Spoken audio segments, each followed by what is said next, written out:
Restaurant investment is not for the faint of heart. 9 out of every 10 fail. Who's beating the odds? From a national chain to a mom and pop shop to a friend partnership to a love of cooking. How to run a restaurant profitably. This is The Language of Business with Greg Stoller. It's no surprise that the restaurant business runs hot and cold.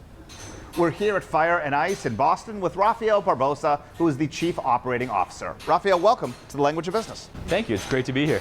You run 5 restaurants at the same time. How is that possible? Time, lots of time, a little stress, no hair. We run 5 restaurants. We're based out of Boston. We have systems in place that kind of help run those restaurants across the country. And where are they across the country? So we have mostly in the East Coast. So we have Boston and Cambridge, and then we have a location in Providence, Rhode Island. And then we have all the way out west, we have one in Southern California in Anaheim, in the Anaheim Garden Walk. And then we have Northern California in South Lake Tahoe. How did you arrive at these 5 locations? When they first opened, we won the NRN Hot Concept Award, and it kind of generated a lot of buzz. At the time, Marriott was in town. They just fell in love with Fire and Ice Boston. They went to the owner, Jim Miller, and said, you know, I really want to open this as a franchise. What do you think of franchising? We're like, well, we never really thought of franchising, but let's do this. So we now have 3 franchise and 2 corporate. Is this a standard franchise arrangement where they pay you an upfront fee and then royalties? Pretty standard, standard upfront fee, and then we have royalties. It's a low compared to other franchise restaurants. It's a reasonably a low fee. If they hit benchmark sales, then the fee tends to go up. It's a common truth in the restaurant business that wherever you are, the restaurant runs the best. So how do you run places on the West Coast and do it well? I travel a lot, and I hire the good operators where we have this, like I said, systems in place. That really is all. How about the day-to-day profitability? How do you manage that aspect? Day-to-day profitability, stick to the budget. I mean, that's probably one of the most important things is, if they miss their budget, find out why. Try to, pivot in any sort of way we can to make sure that we hit that bottom line number. Constant improvement through, making things a little bit better. Are the demographics of all 5 restaurants the same? They're not. It's a great question. So Fire and Ice, Boston, Cambridge, and Providence are all located in heavily college-focused areas. So our demographics tend to skew towards the 18 to 24 college students, whereas our Anaheim and our South Lake Tahoe locations are both in heavily tourist areas. South Lake Tahoe is one of the best ski areas around, so it gets a lot of that, pre-ski, post-ski, want to have a drink, want to have a nice comfort meal. Whereas Anaheim is across from Disney. It's literally right across from Disney, so we get a lot of families and a lot of tourists, people out of town. So, given that there are changing demographics, is the profitability of each of those restaurants the same? They are a little bit different, whereas the Boston college crowd, they tend to eat a little bit more as the South Lake Tahoe ski crowd, so that it does tend to change a little bit. Luckily that these restaurants in the East Coast have a little bit more volume, so it kind of all ends up working out. As you get more volume, does it automatically equal more profitability? Not necessarily, as much as I wish it would. It depends. I mean, sometimes, the management team could have a bad month where they just let something slip, they order too much, things have to be thrown out, or there's thefts that we're unaware of. So not necessarily, but most likely, that tends to be the case. What makes your food offerings unique? So Fire and Ice is a unique concept. It's an Americanized Mongolian barbecue, where Mongolian barbecue has that huge round grill. Guests select their ingredients, they put it all together. So the guests put together their own combinations? They do. Guests select their ingredients, and then we have the giant grill in the middle of the restaurant. If the guest has an allergy, we train our staff to accommodate them a little bit differently, where their food is cooked out back. Separately from everything, just in case there's so many allergies, we have to make sure everyone's safe. Here in your Boston location, you have 2 floors. Are both floors exactly the same? They're not. So we've been around, like I said, for about over 15 years now. And in this Boston location, we had this bar downstairs, which was, not performing to where we'd like it to. It's a big space in a great location, and we just decided to, instead of remodeling it, we decided, well, let's try something new. Whereas Fire and Ice is, the 18 to 25 demographic, and we tried, well, what happens if we reach out to that over 30, that business crowd, people who get out of the office, they want to have a drink. So we created Under Fire, which is a new concept. It is a craft cocktail bar with a built-in taco bar. I love food trucks. I've always wanted to own a food truck. I'm a little past that now, so what I did is we put a food truck kitchen inside of a bar, so while you're having a cocktail, you can have some fresh tacos as well. It's doing really well. From a profitability perspective, the COO runs the entire show. How do you deal with the boss? The boss. Well, as long as my bottom line numbers are there, he usually is pretty happy. Rafael, thank you. You're welcome. It was great to be on the show. Rafael Barbosa, the COO of Fire and Ice. Coming up, starting a new restaurant in the middle of the Great Recession and making it work. But first, when your business partner is also your spouse, how to successfully mix work families and real families when the language of business continues. This is The Language of Business with Greg Stoller. A family-owned restaurant evokes images of kids waiting tables or washing dishes. But what happens when your family is instead your spouse, your siblings, or your in-laws? Can you handle the heat in the kitchen? We're here in Needham, Massachusetts, and Steve and Karen Waller of the Center Cafe. Welcome to The Language of Business. Thank you. Thank you. How did this become a family-owned restaurant?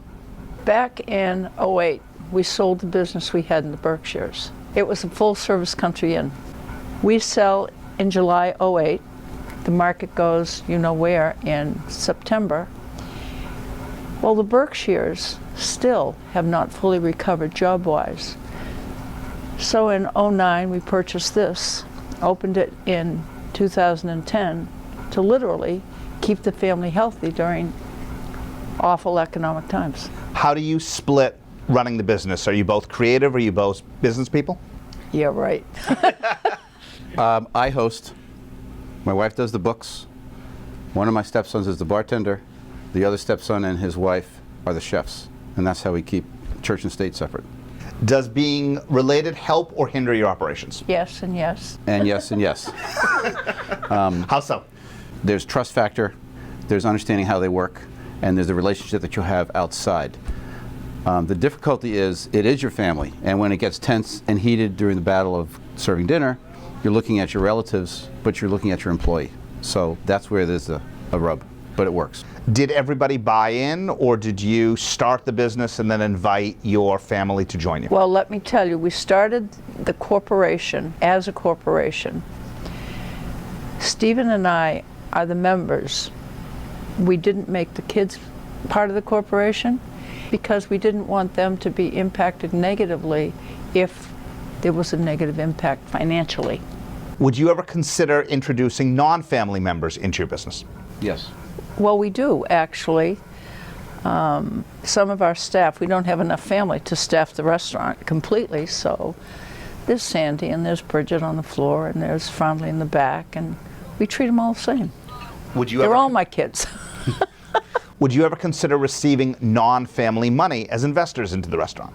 I would have to have the kernel of an idea if we were approached to carry a conversation forward, but I wouldn't say no out of hand. What about by marriage? If one of your kids gets married and somebody wants to join the business, what would you do there? Sit them down with a cocktail and say, do you really want to do this? And then they become part of the family business. You've had a fight at home. How do you stop that fight from coming into the restaurant? That's a very, very good question, because the people that scare me the most in life are the people that say, we've been married for 50 years and we've never had a fight. Those are the budding serial killers in the world, okay? We have a fight, we don't bring it into work, because you know what? Once you come in through this door, it's not husband and wife. And we can schizophrenically change into a new relationship. We may argue when we get out and continue it, but not while we're here. No, he's my business partner here, not husband. How long have you been married? 87, is that 25? 28 years. 28 years. 28, I have to do the math quick. 28 years. You've had a horrible night at the restaurant. How do you avoid it coming home? Sometimes you can't avoid it coming home. Sometimes you cannot. There's a double whammy. Small businesses on their own are all consuming, so are family restaurants. How do you keep balance between your life and everything else? Most of my life is my business, and that is a difficult thing sometimes to live with. We don't sit around the table in a restaurant with our family to celebrate something because I see them 6.5 days a week. In truth, I disagree a little bit with Steve on this. The photography you see on the walls is mostly his, some of it's mine. We do a ton of photography. He's in the middle of looking at a children's book, as is my bartender. There are other things we do, but we don't give them the amount of time that we sometimes want. You have a thriving business, but it's time to retire. How would you feel if your children do not want to take over the successful business? That's fine. Would not bother us. No. And we've had these conversations. It wouldn't bother us at all. What we are more concerned with is that if we decide to retire, that the family is taken care of and comfortable.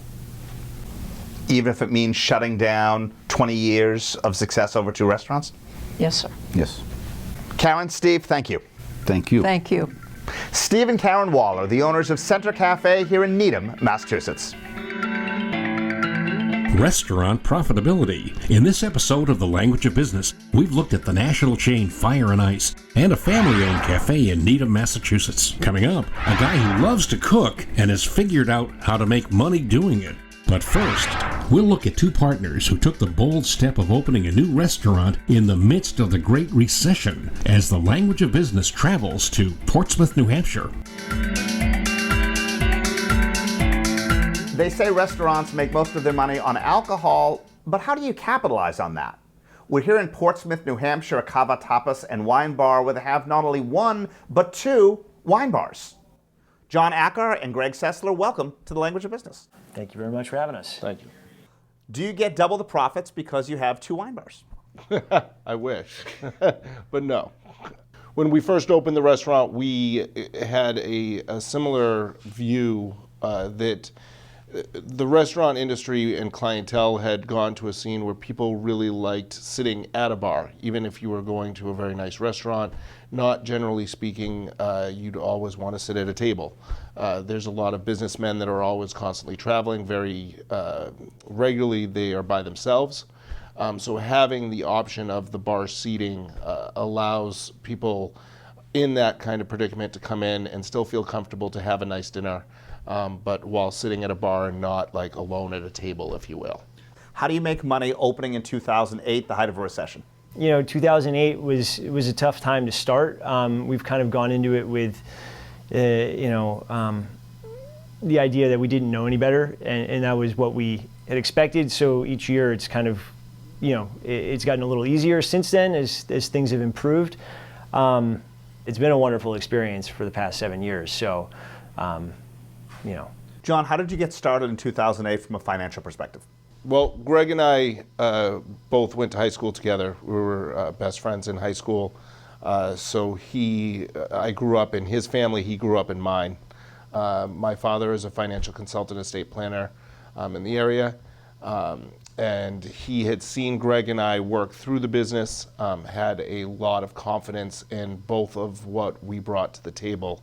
Beknownst, or I guess not popular with a lot of his financial friends, said that he would finance the project in the beginning.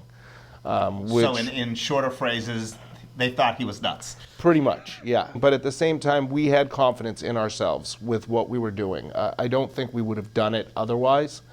And in that, it was literally only a little over 3 years later that we were actually able to pay him back.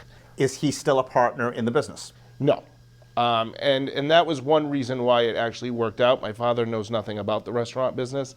He technically doesn't like going to restaurants because he believes he cooks the best food in the world at his house.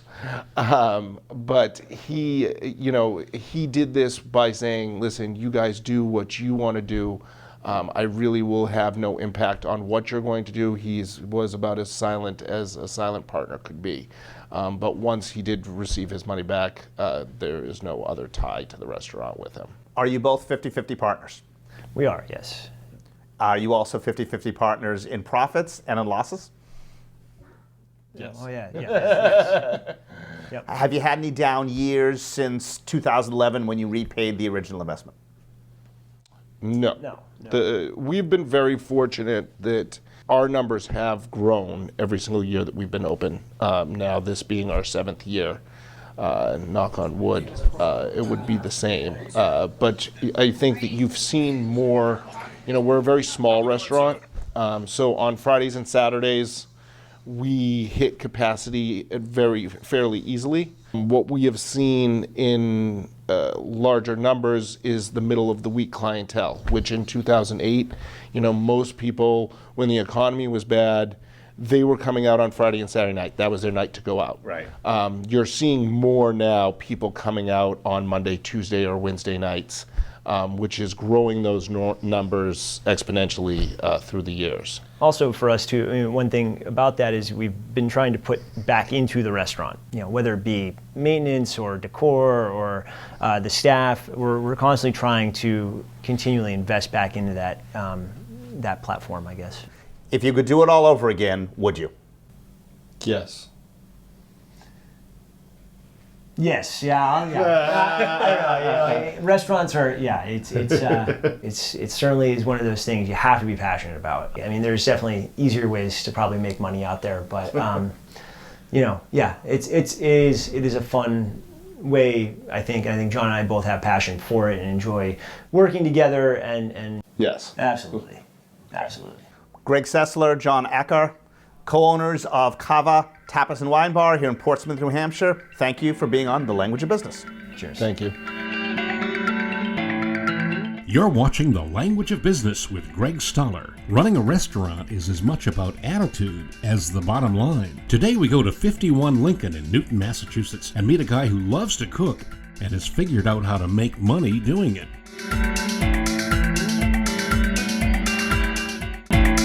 This is The Language of Business with Greg Stoller. Jeff Fournier has definitely earned his stripes on his way to restaurant ownership. He's worked across the country, originally starting as a line cook. He's currently the owner and executive chef at 51 Lincoln. Jeff, welcome to The Language of Business. Hi, it's great to be here. The focus of our segment is on restaurant profitability. How often do profits or costs factor into your culinary decisions? The way that ingredients have risen in price over the years, particularly the last 5 years, I would say, we really have to think about that more. We used to look at a certain price point for certain dishes. The perception of the guests of how much they should spend on a plate of bolognese is sort of a fixed perception. So we tend to take a hit on that dish a little bit more than we would otherwise because of that perception. So is that meant to be a loss leader in favor of other higher margin items? Exactly. Do you ever have to re-engineer one of your hotter dishes in order to make it more cost effective for you? Overall, rather than change a dish, I tend to maybe move that dish along if we aren't committed to keeping it on the menu. Move along being off the menu? Exactly. Move it into something new, maybe that has similar ingredients, but it's a different presentation or a different portion size. Beef particularly just keeps going up in price. To put a sirloin steak on the menu here, if I was going to go with my straight cost percentage, we would be looking at charging, say, $55, and we're not a steakhouse, so we tend to do cuts that are a little less expensive, so we can put a steak on the plate for, say, $32, $35, and it gives people a little bit of breathing room. Do you have a fixed percentage that you include as a margin over your costs for your standard item? What we end up looking at is trying to fit things into as close as we can to about a 27% food cost, knowing that our blended food cost for the month should be under 28%. There are a lot of dishes that will be 23, 24%, and then some that will be more like 33%. Particularly when we talk about steaks and some of the seafood, like if we get into using wild halibut or those kind of fish that really are coming to us at a much higher cost. We have to pass some of that on to the guest, but there's a perception, anything over $30 for a fish dish, and unless it's lobster or something like that, really limits us in terms of perception. What is usually the highest percentage of cost in a restaurant? Rent, labor, food costs, something else? Well, for us, it's definitely labor. I don't even have to think about that. The way that we cook, we bring everything in as a raw ingredient. We make everything from charcuterie to ice cream, bread, everything. And we even have a roof garden on the roof where we grow about 150 tomato plants and peppers and other things that help us to produce somewhere about $18,000 to $20,000 worth of produce per year, which helps pay for one of those cooks. But overall, we're definitely above what I think the industry standard is in terms of labor cost, but our food cost tends to be a couple points lower because we are putting that labor into raw ingredients as opposed to buying something that's already processed. How much food do you have to throw out every week? Literally almost nothing. We, in my kitchen, we use every single thing, whether it's stems of parsley go into stock, or even today we're prepping our watermelon steak, which is kind of a signature dish for us, and we pickle the watermelon rinds. We make use of everything that can be used. Help us think through, as an executive chef owner, buy versus rent your space. Absolutely buy if you can. I've been blessed with a good landlord here at 51 Lincoln that has been very supportive of me. But overall, the ability to control your fixed cost is a big thing. Front of the house, back of the house, in the accounting room, how do you allocate your time and how do you choose where to place your time daily? My passion is definitely the kitchen. I would much rather have a knife in my hand or be having a conversation about dishes, and I don't shirk my responsibilities in terms of the office, but if I compare going through a spreadsheet to butchering a whole pig, I'm going to definitely pick the pig. Jeff, thank you. Jeff Fournier, the executive chef and owner here at 51 Lincoln in Newton, Massachusetts. Despite the razor-thin margins and long operating hours, the restaurant industry worldwide continues to be one of the largest and most diverse. And as we saw today, there is a seat at the table for everyone. People with a passion for cooking, management, or with an innovative restaurant concept. I'm Greg Stoller, and thank you for watching The Language of Business. Join us next time for more entrepreneurial stories locally, nationally, or across the globe. For more entrepreneur tips, resources, or to add your voice to the discussion, go to languageofbusiness.biz.